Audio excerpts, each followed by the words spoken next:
आषाढी एकादशी कधी आहे? संत ज्ञानेश्वर, संत तुकाराम महाराज पालखी सोहळा कधी? तिथी, महत्त्व, वारी, वेळापत्रक, पारायणाची वेळ जाणून घ्या. महाराष्ट्राच्या वारकरी संप्रदायात आषाढी एकादशीला विशेष स्थान आहे. संत ज्ञानेश्वर महाराज, संत तुकाराम महाराज आणि इतर संतांच्या पालख्या पंढरपूरमध्ये दाखल होतात. आषाढ महिना सुरू झाला की वेध लागतात ते म्हणजे विठुरायाच्या दर्शनाचे, आषाढी एकादशीचे आणि पंढरीच्या वारीचे. वैदिक पंचांगानुसार आषाढ महिन्यातील शुक्ल पक्षातील एकादशीला आषाढी एकादशी किंवा देवशयनी एकादशी म्हणतात. ही एकादशी हिंदू धर्मातील सर्वात महत्त्वाच्या एकादशींपैकी एक मानली जाते. विशेषतः भगवान विष्णू आणि श्री विठ्ठलाच्या भक्तांसाठी या दिवसाला अनन्यसाधारण महत्त्व आहे. या काळात वारी करण्याची प्रथा आहे. महाराष्ट्रातील पंढरपूर येथे लाखो वारकरी विठ्ठल रुक्मिणीच्या दर्शनासाठी पायी वारी करून येतात. त्यामुळे हा दिवस भक्ती, श्रद्धा आणि समतेचे प्रतीक मानला जातो. महाराष्ट्राच्या सांस्कृतिक परंपरेत आषाढी एकादशीला अत्यंत महत्त्वाचं स्थान आहे. यंदा आषाढी एकादशी कधी आहे आणि पंढरीची वारी ही कधीपासून सुरू होणार आहे? तिथी, महत्त्व, मुहूर्त, वारी, वेळापत्रक जाणून घ्या. आषाढी एकादशी ही कधी आहे? आता धार्मिक महत्त्व जाणून घेऊया. आषाढी एकादशी, देवशयनी एकादशी किंवा शयनी एकादशी अशा नावांनी ओळखला जाणारा हा दिवस भगवान श्री विष्णूंना समर्पित आहे. हिंदू दिनदर्शिकेनुसार 2026 या वर्षात आषाढी एकादशी शनिवार 25 जुलै 2026 रोजी साजरी केली जाणार आहे. हा दिवस महाराष्ट्रासह संपूर्ण भारतातील विष्णू भक्तांसाठी अत्यंत महत्त्वाचा मानला जातो. हिंदू पंचांगानुसार आषाढ महिन्यातील शुक्ल पक्षातील एकादशी तिथीला हा उत्सव साजरा केला जातो. या दिवसापासून भगवान विष्णू क्षीरसागरात योगनिद्रेत जातात आणि चातुर्मासाचा प्रारंभ होतो. आषाढी एकादशी 2026 तिथी, शुभ मुहूर्त. आषाढी एकादशीचे व्रत करताना तिथी आणि पारणाची वेळ जाणून घेणे अत्यंत महत्त्वाचे आहे. चॅनलवर येणाऱ्या प्रत्येक अपडेटसाठी आमच्या वेदभविष्याचा या व्हॉट्सअप चॅनलला फॉलो करा. चॅनलची लिंक ही डिस्क्रिप्शनमध्ये दिलेली आहे. एकादशी तिथी 24 जुलै 2026 सकाळी 9:15 एकादशी तिथी समाप्त. 25 जुलै 2026 रोजी सकाळी सुमारे 11:35 पारणाची वेळ.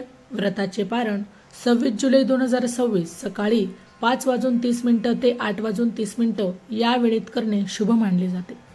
आषाढी वारी 2026चे वेळापत्रक. महाराष्ट्राच्या वारकरी संप्रदायात आषाढी एकादशीला विशेष स्थान आहे. संत ज्ञानेश्वर महाराज, संत तुकाराम महाराज आणि इतर संतांच्या पालख्या पंढरपूरमध्ये दाखल होतात. ज्ञानोबा तुकारामच्या जयघोषात लाखो वारकरी विठ्ठलाच्या दर्शनासाठी एकत्र येतात. ही वारी भक्ती, समता, सेवा, शिस्त आणि सामाजिक ऐक्याचा संदेश देते. 2026 वर्षासाठी आषाढी वारीसाठी संत ज्ञानेश्वर महाराज आणि संत तुकाराम महाराज पालखी सोहळ्याचे अधिकृत वेळापत्रक जाहीर करण्यात आले आहे ते जाणून घेऊ. संत तुकाराम महाराज पालखी सोहळा. देहू पालखी प्रस्थान तारीख. संत तुकाराम महाराज पालखी सोहळा 7 जुलै 2026 रोजी देहू येथून पंढरपूरकडे प्रस्थान करणार आहे. हा सोहळा पुणे, लोणी, काळभोर, बारामती, इंदापूर, अकलूज आणि वाखारी मार्गे पंढरपूरला पोहोचतो. संत ज्ञानेश्वर महाराज पालखी सोहळा. आळंदी पालखी प्रस्थान तारीख. संत ज्ञानेश्वर महाराज पालखी सोहळा 8 जुलै 2026 रोजी आळंदी येथून पंढरपूरकडे प्रस्थान करणार आहे. सुमारे 17 दिवसांचा पायी प्रवास पूर्ण करून पालखी 24 जुलै रोजी पंढरपूरमध्ये दाखल होईल. संत ज्ञानेश्वर महाराज पालखी मार्ग. आळंदी, पुणे, भवानीपेठ, सासवड, जेजुरी, वाळेलोंदरगड गाव, पलटण, बर्नातपुरे, माळशिज परिसर, वाखारी, पंढरपूर. संत तुकाराम महाराज पालखी मार्ग. देहू, आकुर्डी, पुणे, लोणी, काळभोर, यवत, वरवण, बारामती, इंदापूर, अकलूज, वाखरी, पंढरपूर.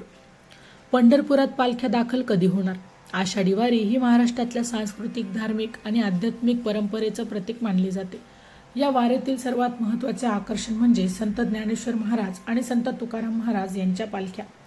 संत ज्ञानेश्वर महाराजांची पालखी आळंदी येथून तर संत तुकाराम महाराजांची पालखी देहू येथून पंढरपूरकडे प्रस्थान करते. हजारो दिंड्या, टाळ, मृदुंग, भगव्या पताका आणि विठ्ठल नामाच्या गजरात पंढरपूरच्या दिशेने निघालेला हा भक्तिमार्ग महाराष्ट्राच्या एकात्मतेचं दर्शन घडवतो. संत ज्ञानेश्वर महाराज आणि संत तुकाराम महाराज यांच्या प्रमुख पालख्या 24 जुलै 2026 रोजी पंढरपूरमध्ये दाखल होतील. त्यानंतर लाखो वारकरी विठ्ठल रुक्मिणी मंदिरात दर्शनासाठी एकत्र येतील. आषाढी एकादशीच्या दिवशी काय करावे? धार्मिक मान्यतेनुसार श्रद्धापूर्वक केलेल्या या व्रतामुळे पापांचा नाश होतो. भगवान विष्णूची विशेष कृपा देखील आपल्याला प्राप्त होते. त्यामुळे या दिवशी पहाटे स्नान करून भगवान विष्णू आणि विठ्ठलाची पूजा करावी.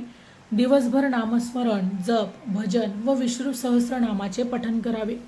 तांदूळ, गहू, डाळी आणि धान्ययुक्त पदार्थ देखील टाळावेत. फळाहार किंवा निर्जला उपवास श्रद्धेनुसार आपण करावा. राग, मत्सर, असत्य आणि वाईट विचारांपासून दूर राहावे.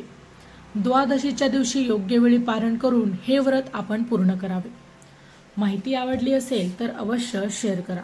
अशाच प्रकारची नवनवीन अध्यात्मविषयी माहिती जाणून घेण्यासाठी आमच्या यूट्यूब चॅनलला नक्की सबस्क्राईब करा. पुन्हा भेटू अशाच एका नवीन माहितीसह. तोपर्यंत श्री स्वामी समर्थ. जय हरी विठ्ठल.